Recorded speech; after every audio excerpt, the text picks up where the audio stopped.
راديو إيرنا راديو إيرنا كاب كتما باريس محلالف بإرتورن غازت إنياتا زدالو نتا راديو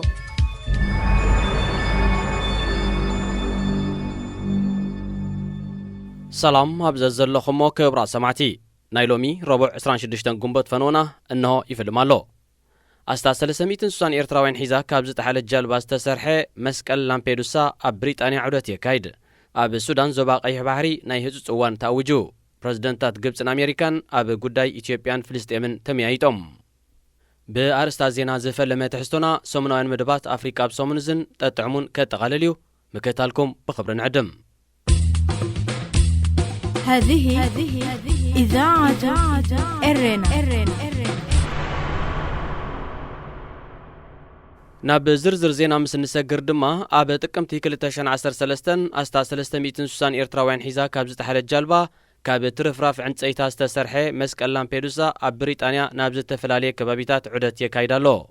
أتي نسب أونت حبرتسبن دقاف نحتت تعقبان ملختي زحزة مسكل كاب زحلف ورحة حيزوس جمر عدت بمقتصل بعسران كلتن عسران سلسن قنبوت أب كوفنتري أب زركب كاتدرال أب زبت حلو هزبي كعزو كيلو المسكل أكال نايتي بيت مذكر بريطانيا زعقبو أب تاريخ حتى تعقبا كاب زتفتسمه زسكع كحمق زفتيو أب تكمتي كلتاشن 13 أستات 430 حتى تعقبات عن الجلبة كاب ليبيا تبقيسة أب جما جنب بحر لامبيدوسا دحر مغربا أو وشت آد حريس فترة بارع سأن قلتو في حجز هتسانات قولعن نفس الصورة ديتاتن زركبهم أستا 300 سوسان إرتراوين تحيلهم كم زموتو يذكر نزيز حزن فتسامي هجرات أوروبا استفلالي زخري كجبرالون كلها زت رفع أكلات نايتا جالبا دما أبي إيطاليا كم كرسي أبيت مذكر كتحزي توسينو أب كل تاشن 15 كابت رفراف عند سيت نايتا جالبا استسرحي لامبيدوسا استسمي مسكل أب بيت مذكر بريطانيا يركب بنصارزي أماي زيغاتاتو بزحزن من قدي زهلقوا من قسيرترا ناي حزن معلتات كوج سيترف بتحدقه كشكع لليو تسمعو زبزح ريساتات نايتو ما بتوانتي زموت يرتراوين كساب زوانزي أب قاستا سيتشيليا تدفينو قبوك أبري أي رقبن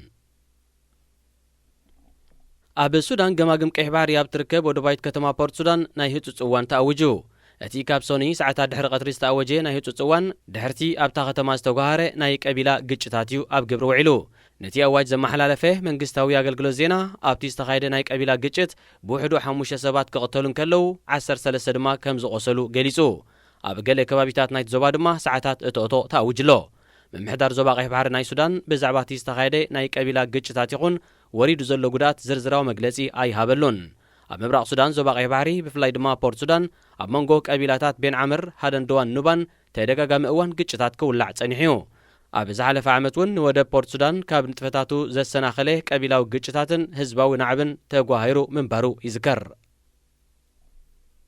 برزيدنتات قبسن أمريكان أب قدايتي أب سمع كبتسح زي تخالي إثيوبيا تانتو زلاديغان أتغامانا يلم بزملكة تميايتهم اتم مرحتي بسران 4 قنبت أب زكادو ناي تليفون زرب أب منغو إسرائيل فلسطين تولي زل قجت زعر فلو من قدتات ونزتيهم إثيوبيا تانتو زلاديغا نقبسي سقات مخانو برزيدنت عبد الفتاح السيسي أب تزرب كجلس انكالو برزيدنت جو بايدن بوغنو طلبات قبسي سودان إثيوبيان بزمال أقباب بزتن دبلوماسين كفتح دليت أمريكا مخانو أسميرلو زاقيت لعلي 357 قاتلو زلو قجت إسرائيل فلسطين سلام مفتح مركب دما برزيدنت بايدن نصحفي قدايات وصاي أنتوني بلينكن ناب مأكلاي مبراق كلكو مخانو أفليتو أنتوني بلينكن أبناي مأكلاي مبراق عدتو مس مرحة إسرائيل فلسطين كامو دما أب تزوبات سلوا زلوم مرحتن كزت مخانو برزيدنت بايدن أب تيمس برزيدنت السيسي زكايرو زرب تغيسو كبرا سمعتنا زينا تفصيملو قصيلو أفريقيا بسومن زي كسعبيو حجون مسانا كتصنحو دقيمنا نعدمكم راديو إيرنا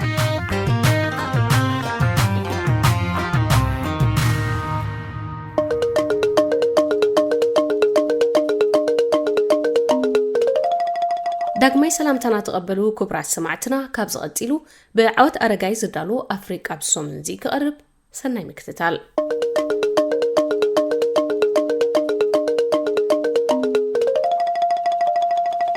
كوينات تقراي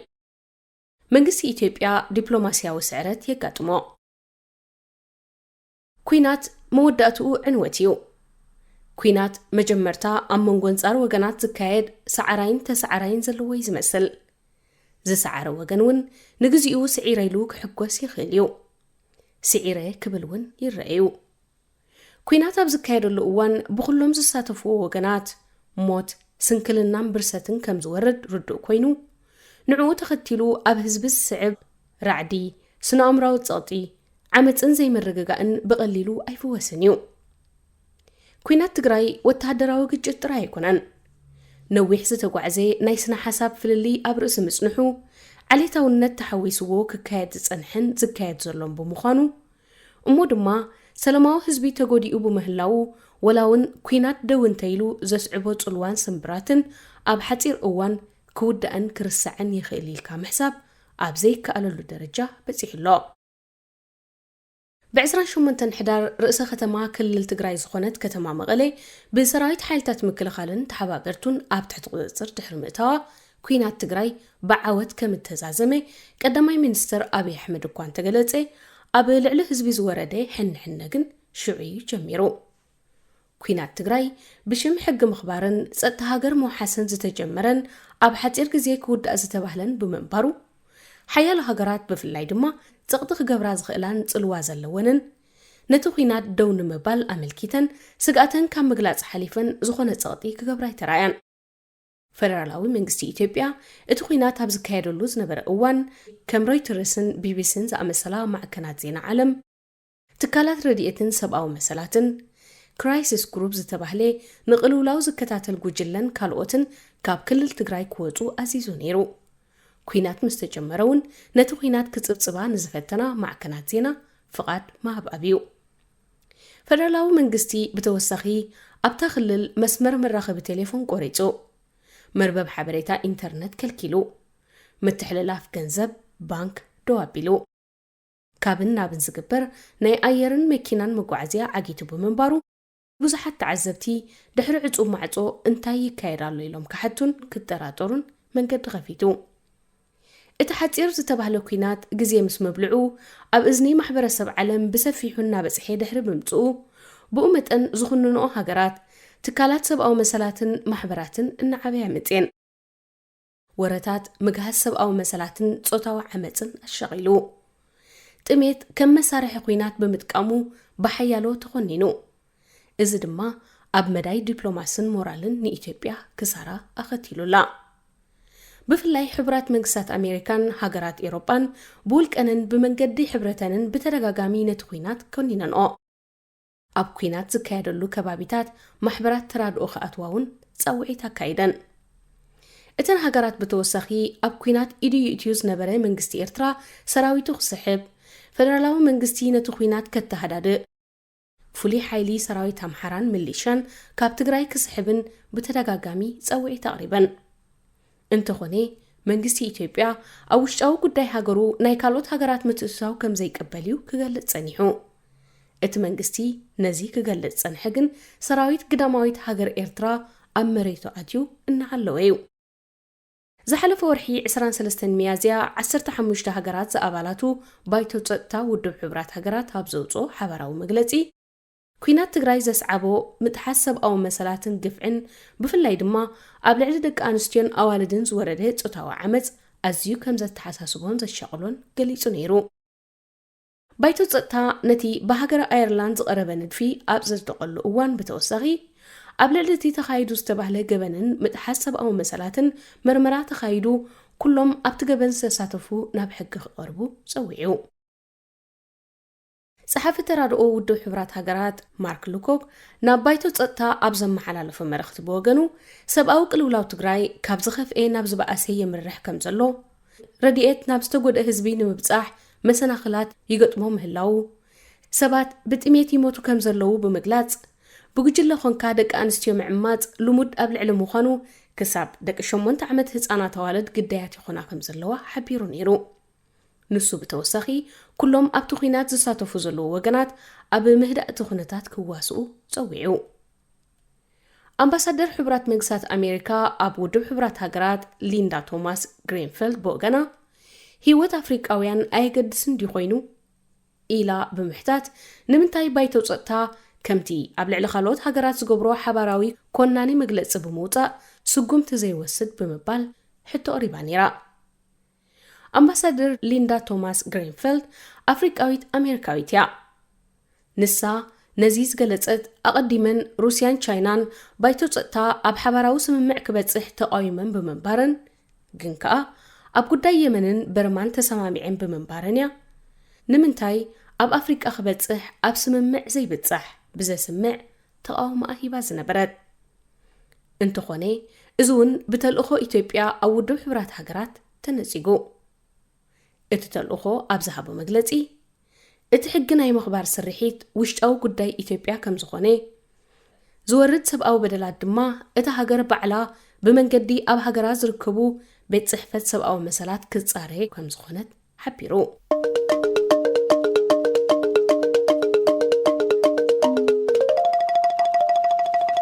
ኣብ ኩናት ትግራይ ሓደ ካብ ኣዛራቢ ኮይኑ ዘሎ ተሳትፎ ሰራዊት ኤርትራ እዩ። ኤርትራ ይኹን ኢትዮጵያ ሰራዊት ኤርትራ ኣብ ትግራይ ከም ዘየለይ ክገልጻ ድሕሪ ምቕናይ ኣምባሳደር ኤርትራ ኣብ ውድብ ሕብራት ሃገራት ሶፊያ ተስፋ ማርያም ናብቲ ውድብ ኣብ ዘለኣኸቶ ደብዳቤ ህላወ ሰራዊት ኤርትራ ተኣሚና ንሳ ሰራዊት ኤርትራ ናብ ትግራይ ዝኣተወ ሕወሓት ናብ ኣስመራ ሚሳይላት ምስ ተኮሰን መንግስቲ ኢትዮጵያ ብዝሃቦ ፍቓድ ከም ዝኣተወ ብምግላጽን ምኽንያት ምእተዊኡ ከተመኽንፈቲና ቀጺሉ ሰራዊት ኤርትራ ካብ ትግራይ ክወጽእ ፌደራላዊ መንግስቲ ኢትዮጵያ ድማ ነቲ ኩናት ከተሃዳድእን ሰብኣዊ ሓገዝ ናብ ዝተወጽዐ ህዝቢ ሙሉእ ብሙሉእ ምትሕልላፍ ከፍቅድ ጸቕጢ ማሕበረሰብ ዓለም እናወሰኸ ብምምጽኡ ኤርትራ ሰራዊታ ከም እተውጽእ ኣፍሊጣ እንተኾነ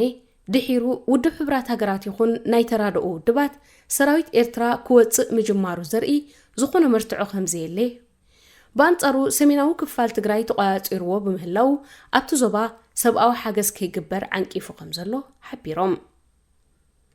ኣብ ጉዳይ ኩናት ትግራይ ዛጊት ዝተረረ መልእኽቲ ኣመሓላሊፉ ዘሎ ባይቶ ማለት ሰነት ሕብራት መንግስታት ኣሜሪካ እዩ እቲ ባይቶ ዝሓለፈ ሰሙን ኣብ ዘመሓላለፎ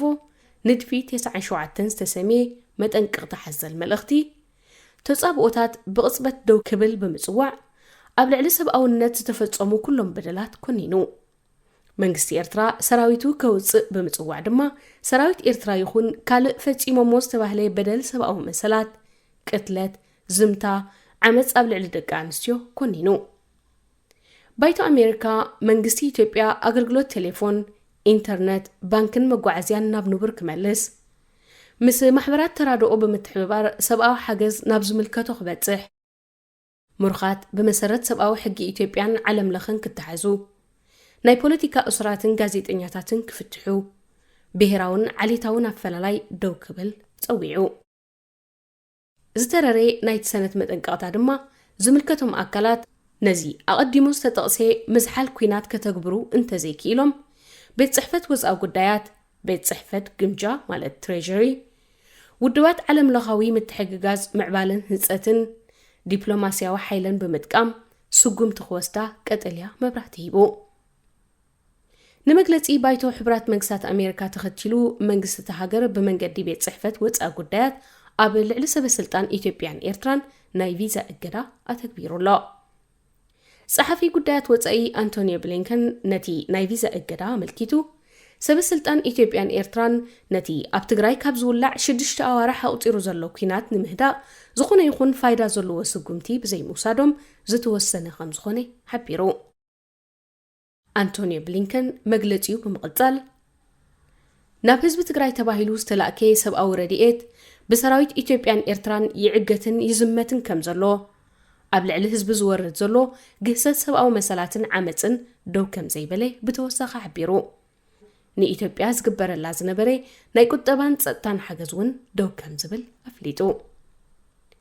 አንቶኒ ብሊንከን ነቲ ናይ ቪዛ እገዳ ኣብ ልዕሊ ዞም ኩሎም ነቲ ግጭት ዘጓሃሃሩ ሰበስልጣን ጸጥታ ኢትዮጵያን ኤርትራን ኣቐዲሞም ዝነበሩን ሕጂ ዘለውን ኣብ ልዕሊ ሰበስልጣን ክልል ኣምሓራ ከምኡውን ኣብ ልዕሊ ኣባላት ሕወሓት ከም ዝትግበር ገሊጹ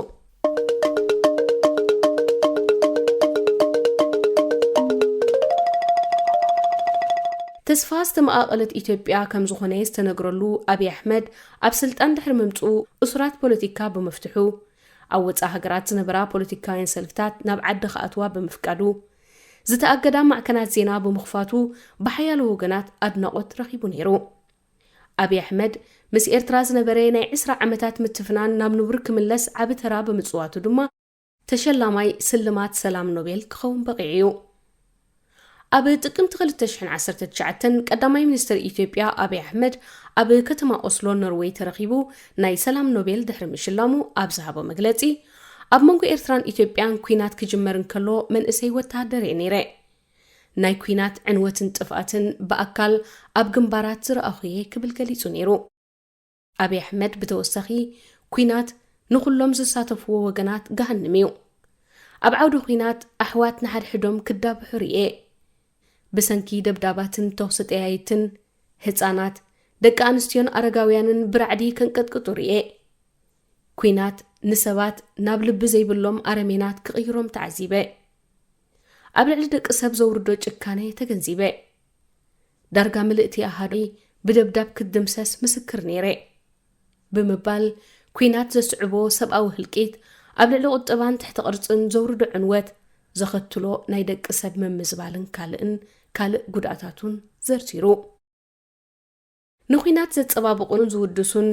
ንኩናት ዘደማምቁን ዘዋዓውዕን እቶም ኩናት ዘይረኣዩን እቶም ኩናት ዘስዕቦ ፍርሒ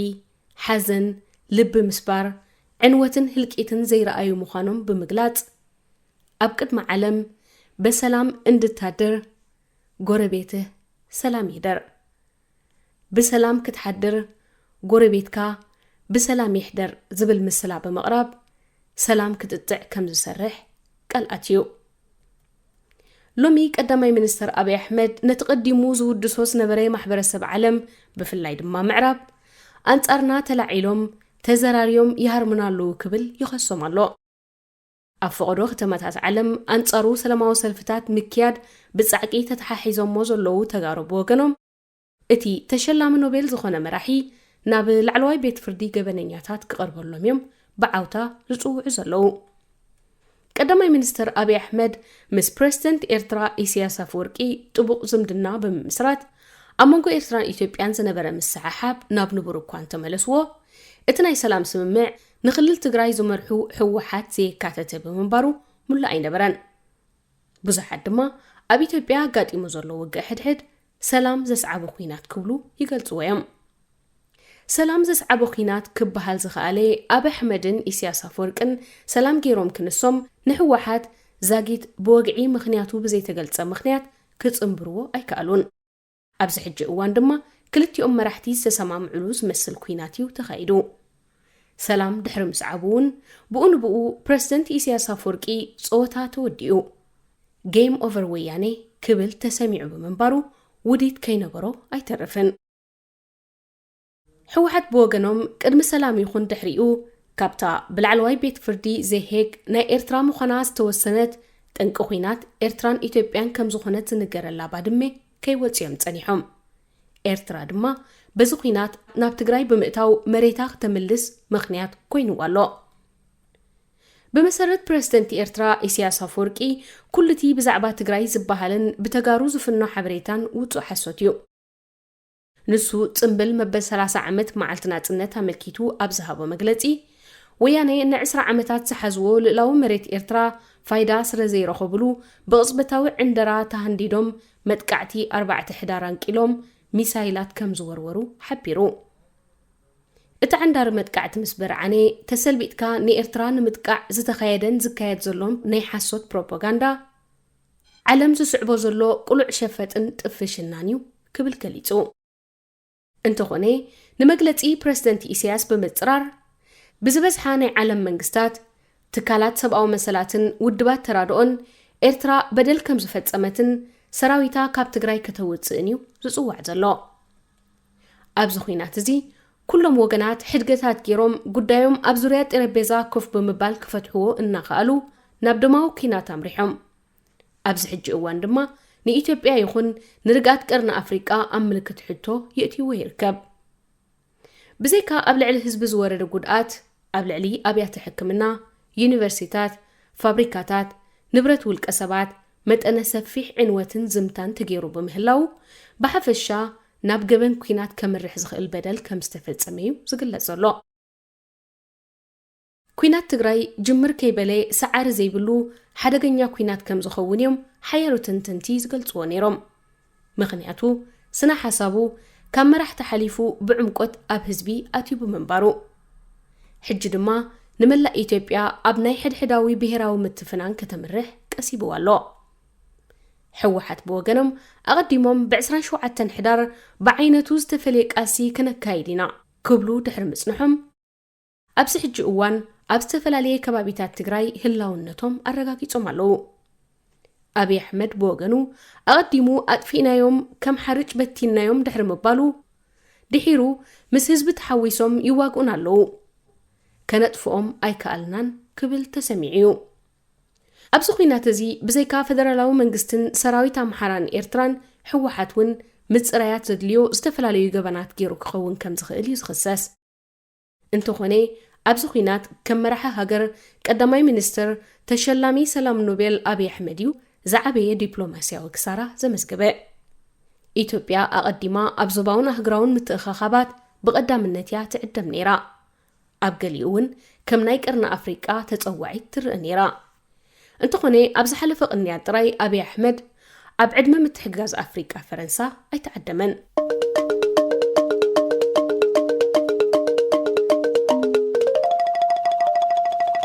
ንኩናት ትግራይ ሓደ ካብ ቀንዲ ኣብ ዓይኒ ማሕበረሰብ ዓለም ከም ዝኣቱ ዝገበሮ ምኽንያት ምዕፃውታ ክልልን ምጥማይ ህዝብን ጾታዊ ዓመፅ ኣብ ልዕሊ ደቂ ኣንስትዮን እዩ። እዚ ሜላ እዚ ብፍላይ ህዝቢ ኣጥሚኻ መሓዝ ከም መሳርሒ ኩናት ምጥቃም ኣብ ትግራይ ወይ ኤርትራ ሓዊስካ ሰሜን ኢትዮጵያ ኣብ ታሪኽ ንኻልኣይ ግዜ እዩ ዝርአ ዘሎ። ኣብ ታሪኽ ምልሲልና ምስ ንርኢ ኣብ 1970ታት ኣብ ሰሜን ኢትዮጵያ ህዝባዊ ግንባር ሓርነት ኤርትራን ተጋድሎ ሓርነት ኤርትራን ንናጽነት ሃገረ ኤርትራ ህዝባዊ ወያነ ሓርነት ትግራይ ድማ ንመሰር ርእሰ ውሳኔ ህዝቢ ትግራይን ናጽነት ትግራይን ዘካይድዎ ዝነበሩ ቃልሲ እናሓየለ ዝመጸሉ ዝነበረ እዋን ነይሩ። በዚ ድማ ኣብ ሰሜን ኢትዮጵያ ዝነበረ ዘይምርግጋ ኣብ ጥርዙ በጺሑ ንኢትዮጵያ ዝመርሑ ዝነበሩ ስርዓታት ሃይለ ስላሰን ደርግን ተተበራርዮም ኣብ ልዕሊ ህዝቢ ዘውረድዎ ናይ ምንቅስቓስ ዕፈና ንህዝቢ ዓቕሉ ጽቢብሉን ከም ልቡ ከም ዘይሰርሕ ገይርዎን ነይሩ። እዚ ከምዚ ኢሉ እናሃለወ ካብ 1983 ክሳብ 1985 ኣብ ሰሜናዊ ክፋል እቲ ሃገር ብፍላይ ድማ ክፍለ ሃገራት ጎጃም፣ ሃረርጌ፣ ትግራይን ወሎን ከምኡውን ኣብቲ እዋንቲ ኣካል ኢትዮጵያ ዝነበረት ኤርትራ ብዓቐኑ ኣዝዩ ውሕድ ዝናብ በምህራሙ ዘራእቲ በቂሉ ፍረ ክህብ ኣይከኣለን። እዚ ናብ ጥሜት ኣምሪሑ ዝነበረ ኩናትን ዘይምርግጋእን ተወሲኽዎ ኣብ 20 ክፍለ ዘበን እቲ ዝኸፍአ ጥሜትን ዓጸቦን ክኸትል ቀሲቡ። ብመሰረት ውድብ ሕብራት ሃገራት በቲ ኣብ ሰሜን ኢትዮጵያ ዝተኸስተ ዓጸቦ ኣስታት 1.2 ሚልዮን ሰባት ክሞቱ እንከለዉ ኣስታት 2.5 ሚልዮን ካብ ቤት ንብረቶም ተመዛቢሎም ልዕሊ 200,000 ህጻናት ድማ ብዘይ ኣቦን ኣደን ብምጥራፎም ዘኽታማት ክኾኑ ተገዲዶም። ጽልዋን ስምብራትን ተዓጸቦ ድማ ንዝተናውሐ እዋን ኣሉታዊ ሳዕቤን ኣኸቲሉ። በተዓጸቦ ዝያዳ ዝተጠቕዐት ክፍለ ሃገር ድማ ትግራይ እያ ነይራ። እቲ ዓጸቦ ብሓፈሻ ሕጽረት ዝናብን ምቅያር ክሊማን ዝኸተሎ ምዃኑ እኳ እንተተገልጸ ሕጽረት ዝናብ ኣጋዲድዎ ዳ እምበር እቲ ቀንዲ ጠንቂ ስርዓት ኢትዮጵያ ኣብ ሰሜን ብፍላይ ድማ ኣብ ትግራይን ኤርትራን ኣንጻር ዕጡቓት ስርሒታት የካይድ ኣለኹ ብዝብል ምስምስ ዝተኸተሎ ንዓመታት ዝቐጸለ ፖሊሲ ምዕጻው ከም ዝነበረ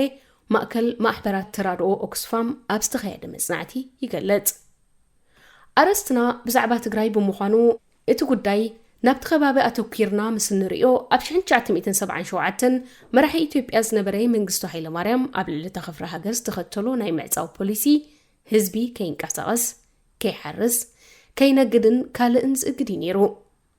ብፍላይ ኣብ ገጠራት ምስቲ ምንቅስቓሱ እናሓየለ ዝመጽእ ዝነበረ ህዝባዊ ወያናይ ሓርነት ትግራይ ይመጻደቕን ይተሓጋገዝን እዩ ብዝብል ምኽንያት ህዝቢ ከም ዘይንቀሳቐስን ከም ዝጠምን ተገይሩ ነይሩ።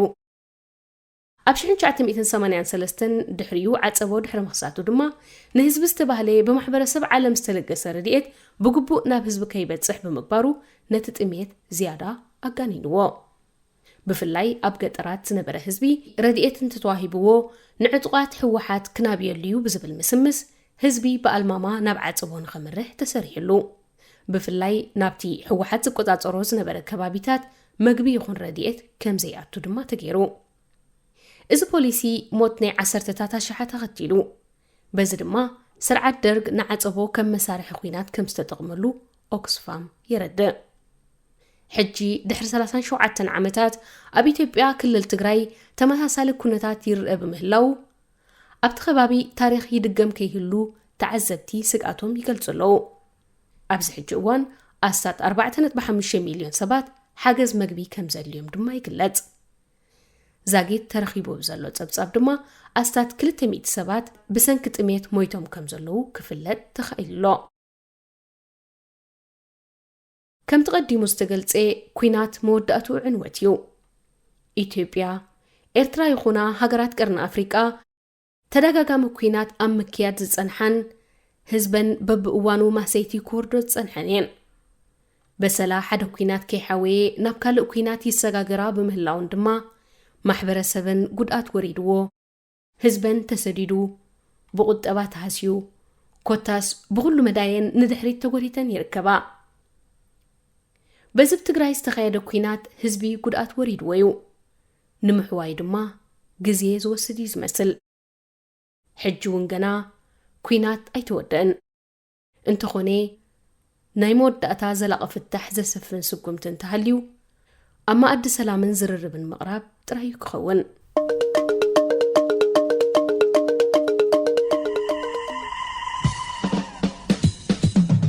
ተጥዕሙ ምስ ሬድዮ የርና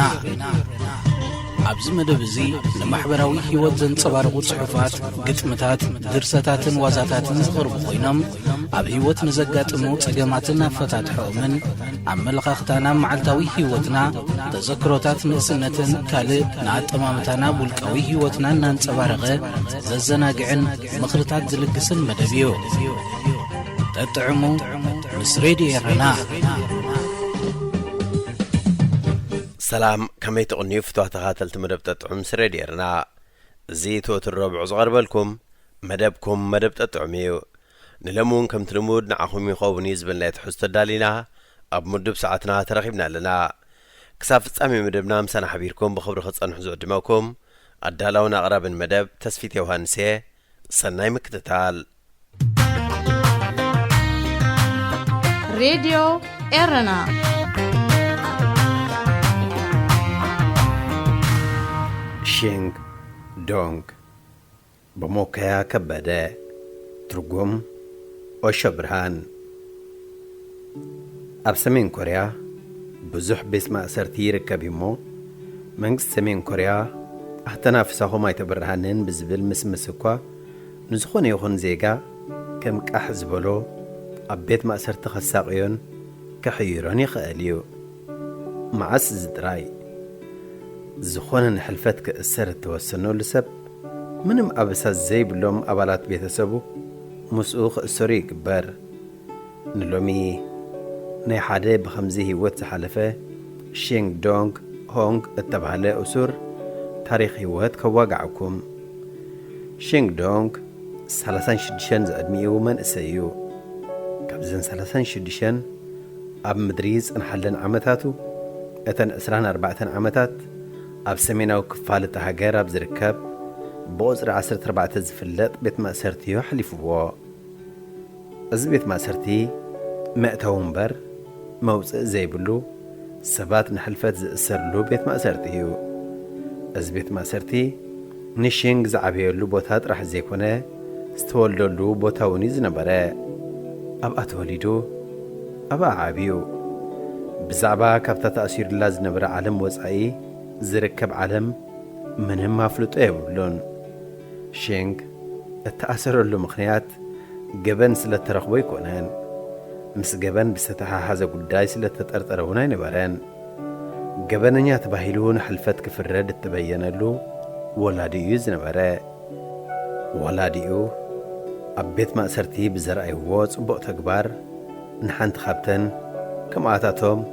نحلفت تفريدان زنبرا دك إهوان حنت مريض أنهم مرعو بحلفتي بيت مأسرتي فقاد رخبا حلفت بيت مأسرتي فقاد مسزوبو أبوشت بيت مأسرتي نهمر عاس نسرعاتي فك أديو ኣብቲ ቤት መእሰርቲ ብዝተፈላለየ ምኽንያት እተኣስሩ ክሳብ 15,000 ዝበፅሑ እስራት ከም ዝንርከቡ ዶንግ ሆንግ ይሕብር። ካብዞም 15,000 እስራት ዳርጋ ፍርቆም ከም ዶንግ ኣብቲ ውሽጢ ቤት ማእሰርቲ ተወሊዶም ዝዓበዩ እዮም። ብናይ ወለዶም ጥፋኣት ዝቕፅዑ ወለዶ። ዶንግ ህይወት ማለት ከምታ ንሱ ተወሊዱ ዝዓብየላ ኻርሸሊ እናመሰለቶ ዓመታት ተቖፅረ። ኣብቲ ቤት ማእሰርቲ ዝፍጸም ሰቆቓ ብቓላት ንምግላጹ ዝኸብድ ስቓይ እናረኣየን ንሱውን ካብቲ መከራ እናቐመሰን ን24 ዓመታት ጸኒሑ ካብታ ብካምብ 14 ትፍለጥ ቤት ማእሰርቲ ናይ ምምላጥ ዕድል እንተዘይረክብ ነይሩ ሙሉእ መዋእሉ ኣብኣ ከም ዝነብር እተፈልጠ እዩ ነይሩ። ምኽንያቱ ማንም ሰብ ኣብዛ ቤት ማእሰርቲ ሓንሳብ ምስ ኣተወ መውፅኡ ዕድሉ ተዓጽወ እዩ። እስራት በቶም ሓለውቶም ናይ ዝወሃቦም ኩሉ ዓይነት ትእዛዝ ናይ ምፍጻም ግዴታ ኣለዎም። መግረፍትን ስቓይን ንዓበይቲ ጥራሕ ዝምልከት ኣይኮነን። እቶም ኣብኣ ተወሊዶም ዝዓበዩ ህፃናት እውን ብዓብን ንእሽቶን ዝፍጽምዎ ስሕተት ወትሮ እዮም ዝግረፉ። እቶም ህፃናት ነትምህርቲ ኣብ ክፍሎም ኣብ ዝርከብ ግዜ ጅቦኦም ይፍተሹ እዮም። ኣብ ጅባ ተምሃራይ ዝኾነ ዓይነት ነገር ዝብላዕ እውን እንተኾነ ምስ ዝርከብ ድማ እቲ ነዚ ሒዙ ተረኽበ ህፃን ርእሱ ስሒቱ ክሳዕ ዝወድቕ ይገረፍ። ሓደ ግዜ ኣብ ጅቦኣ 5 ፍረ መግቢ ተረኽባ 7 ዝዕድሚኣ ተምሃሪት ብመምህራን ን4 ሰዓት ኣብ ቅድሚ ተምሃሮ ክትቅጻዕ ከኣለት። መወዳእታ ድማ ርእሳ ስሒታ ወደቐት። እዛ ተምሃሪት ንጽባሒቱ ኣብ ዝነበረ ናይ ትምህርቲ ግዚኣ ክትርከብ ኣይከኣለትን። ምኽንያቱ እታ ህፃን ህይወታ ስለ ዝሓለፈት። እዚ ዶንግ ንጋዜጠኛታት እተዛረበ እዩ። ናይ ጉልበት ከበድቲ ስራሓት ምስራሕ ናይ ግድን እዩ። ማዕድን ናይ ምውፃእ ስራሕ ይመሃሩ።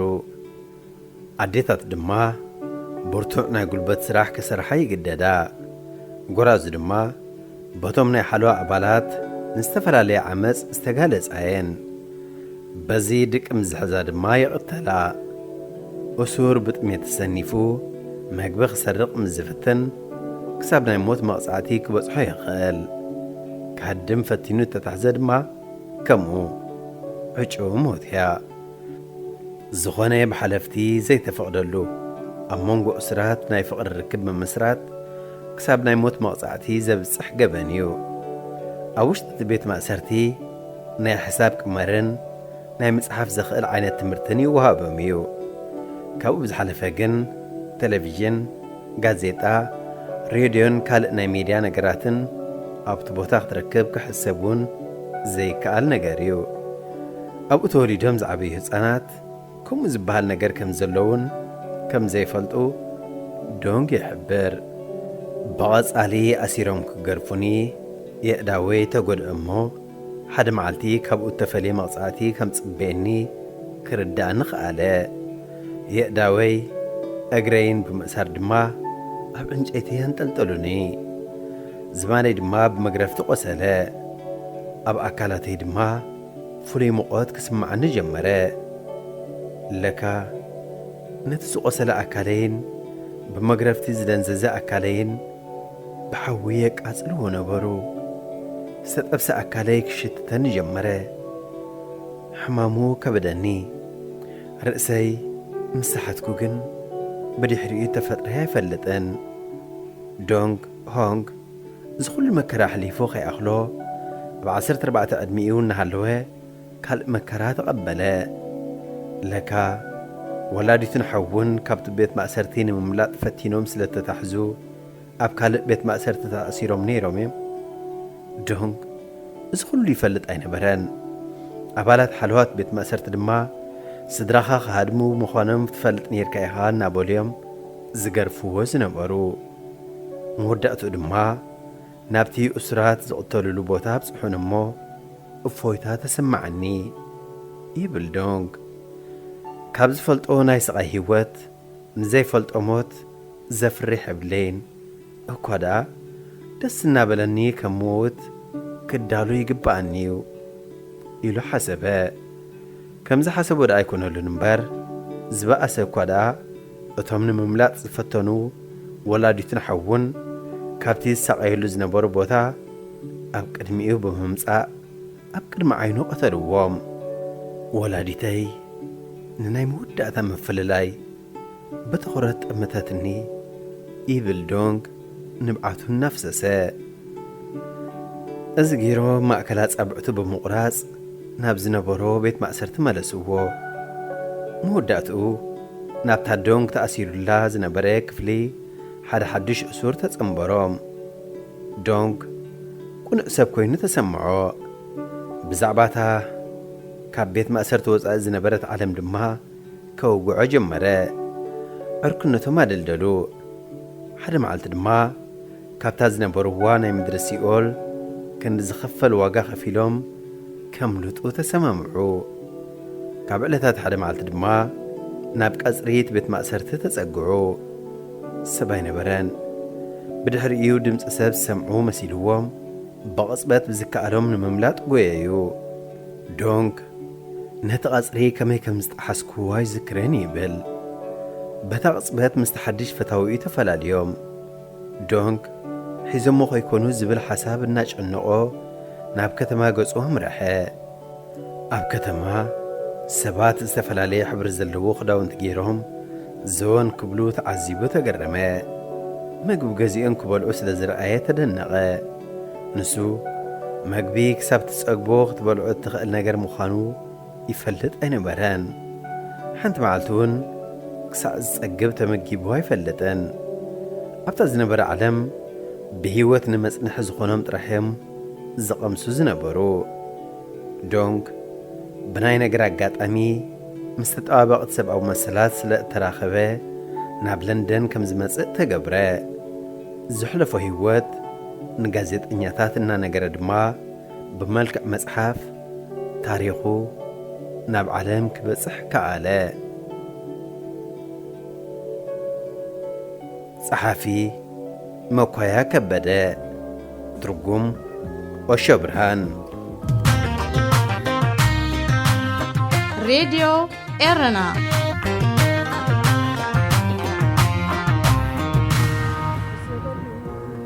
ናጽነት ካብ ኸሊል ጅብራን ኸሊል ብበኽሬ ገብረ የሱስ እቲ መዳሪ ብዛዕባ ናጽነት እንታይ ክትብለና ትኽእል ቢሉ ብዝሓተቶ ከም ስዕብ ገይሩ መለሰሉ ኣብ በሪ እቲ ኸተማ ከምኡውን ኣብዛ ጐድኩሞ ዳሜራ ኸቢብኩም ንገዛእ ነብስኹም ፍግም ቢልኩም ክትሰግዱን ንገዛእ ናጽነትኩም ከተምልኹን ክትጽምበሉን ተዓዚበኩም እየ እቶም ገላይ እኳ ኸይተረፉ ኣብ ቅድሚ ጨኳኒኦም ይመጻደቑ እናጨፍልቖም ድማ የመስግንዎ ኣብ ዕሙር ጽላል እታ ሓወልቲ ናብ ጽላሎት ትብራኸን ኣብ መንጎኹም እቶም ብናጽነት ዝሰኸሩ ንናጽነት ከማርዑት ክጽዓንዋ ከም መቑሕ ክቕፈዱላ ናስተውዒለሎም እየ ልበይ ንውሽጢ ኽደም ድማ ተፈለጠኒ እቲ ምንታይ ናጽነት ናይ ምርካብ ባህጉኹም ግዴታ እኳ እንተኾነ ናጽነትኩም ናጽነት ክኸውን ዝኽእል ግን ናጽነት ከም ደምዳም ሸቶን ምልኣትን ጌርኩም ምሕሳብን ምዝራብን ምስ እተቋርጹ ጥራይ እዩ ነፃ ኢኹም ክበሃል እንተኾይኑ ዘይተኾላለፈን ብኸለላ ዘይሕሎ መዓልትን ምስ እትውዕሉን ልዋም ዘለዎ ለይቲ ተሪፉ ኩምራ ድሌታትን እህታን ጓህን ምስ ዘይቃጸጸኩም እዩ እንተኾነ ግን እዞም ሽግራት እዚኣቶም ንህይወትኩም ተጠምጢሞምዋ እናሃለዉ ንዓኣቶም ክሒድኩም ዓርቃንኩም ክሳብ ዝረአየኹም ብዘይ ኣደብ እትዘሉ ኣተሓሳስባኹም ከም ወጋሕታ ገና ኸይበረቐ ከይተቐልቀለ ድሙቕ ፀሓይ ቀትሪ ናይ ምምሳል ሰንሰለትኩም ከይፈታሕኩም ከመይ ኣቢልኩም ኢኹም ኪነኹንነት መዓልታትኩምን ለይትታትኩምን ብሃውሩ ትነጥሩ ሓቂ ግን ከምኡ ይኮነን እታ ናጽነት ቢልኩም ትጽውዕዋ ኣብ ጩራታት ፀሓይ ተንጸባሪቓ ዓይንኹም እኳ እንተደጓሓትኩም ብዝግባእ ክሳብ ዘይፈለጥኩማ ግን أتهزبرت سنسلة نساء تركا مركيات حساسباتاتكم كم مقحف ندعلي انت عينة ناس نتيهم تداليو كوقد لكم تقالسوا زي فتحوا حق انتغينو اتحقي بجزاء ايدكم او جزاء جنباركم ستصحفيو ناي حق مصحفت بمقصالن جنبارتهم فررتي بمحصابن ولا بحر ملوك كعولم كتدمسسوا يتقولن يقوم نتوم شفلق ملكي زستماقورن بمنوتهم من كرعاتهم من زحافرون تزي كوينو كم يجريو حدا شفلقي نتوم ناس نتن كرعاتن كابوشت سغونات صفخ غزهم زخال كتلاقوت من نيو مصابب كبهالوكم ات مصابب بالغاتكم زمرصكم منبر استمرصلكم وي استبينلكم ايكونن كبليلكم تبهغوا فرحي كبهالوكم دما منبر تفرحي ياب لبكم منبر مست فرحوا زلهم يلان منبر كلهم نغرات أبوشت مننتكم بفرقات وهايدهم يمزقعزو مستم زبهقوتهم زرعدو مستم زفنفنو زقاومن وتم زنكباخبو مستم زملطو دما وتم إيدم زهبو كم تبرهان صلالوتن كيتفلاليو بصمد زقعزو ازم ستقص نغرات دما أبوشتهم كوم يوم أتصلالوت أبزحسولو نصفقالن انكو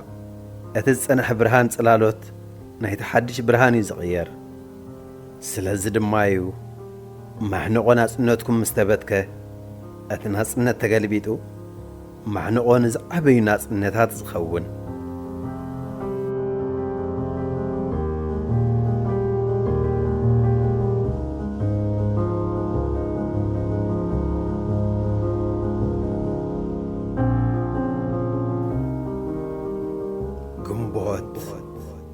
ودس مرها أي حج دما خونه كالق مصعب بوناي غنبوت سنه أبسقتا وريحو كيدك أسه وقحو كاب عنكرتا راديو ناصنت كاب تسلم داسات ناصنت أبترا زربا وقب مدره ناصنت أبتوعتها بتبعتها ناصنت أبافتم نقاديان ناصنت أبافتم هسانات ناصنت أبتسيه كم مقنت قطيقة أبصرقيا تقتيرا توريقا ناصنت نيرو أب نفسه كفكرنا عقسم ناصنت بزي كان ناصنت نيرو أب نفسه كف لسان سم ناصنت بزي كان ناصنت سمناصنت نيرو بتقويلها بتهيرا يقواح بدفرت يسبخ بجهرا نيرو سمناصنت بتتخسرتشت بوك ترقرق يبل ملح مشت نيرو سمناصنت بزي كاناصنت بزي كاب سقطها بزي كاب حشوقتا ازقيوتا أبتزبان جرحي جراح جزاؤو كي زرع كي درع تحبيئو كساب تحالفلو تاور حناس منات كساب زحلولو مش هنبوبا قنبوت لبونا سنبدات انتنا وطرسرا بفقاق ناي معطو بنشتو جرا سلام لإلوان اسمرها ود اسمرها ايو اسمرها زاسمرها أب جنبارا بانديرا أسيرا أب حمبرتان ودا أسيرا كم زرفت مرعات تداهيلا جن كتفشلا تقعيلا ببج أنك أيحن كم حبق بقيلا نبعت كي سعرا كي بللت كحلا تصمم تركم ميلاس في الشخ هلا قد أمي يوهانس أبراهام 16 قنبوت 13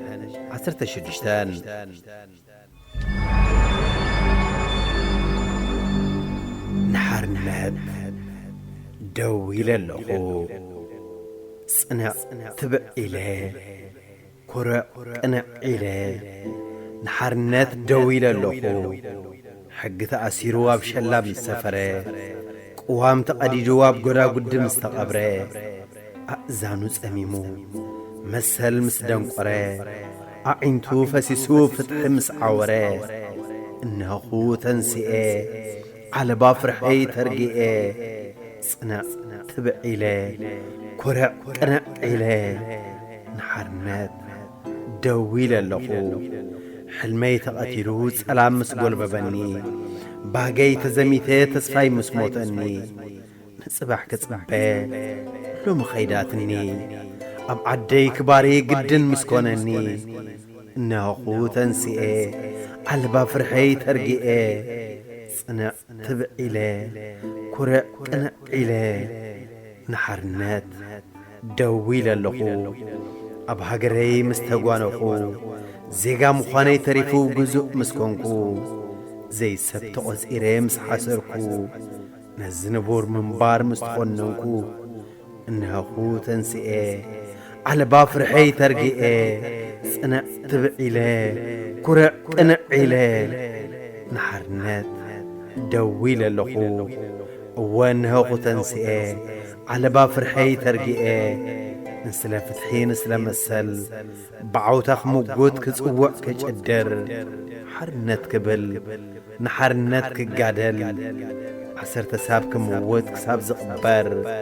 والسنين هغو صنع تبقيله كرع قنع إله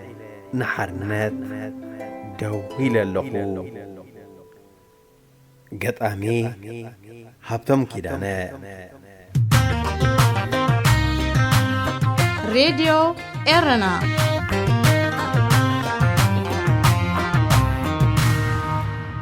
فتوات تغطاتلت مدبنا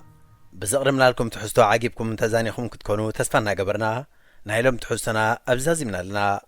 أب مدبنا زلكم رؤيتي يخون نغفيتا ويوان كقربالكم تلالي وصحفات مزلو بتلمون دادراشانا نابريدي إرنا @gmail.com لكم لأخلنا كبتحنايو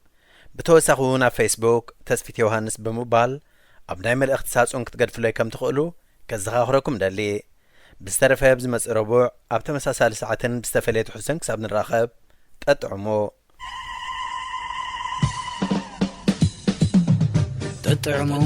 مس راديو رنا عبز مدبزي لمحبراوي هيوت زنصبارقو صحفات قطمتات درستاتن وازاتاتن زغرب خوينم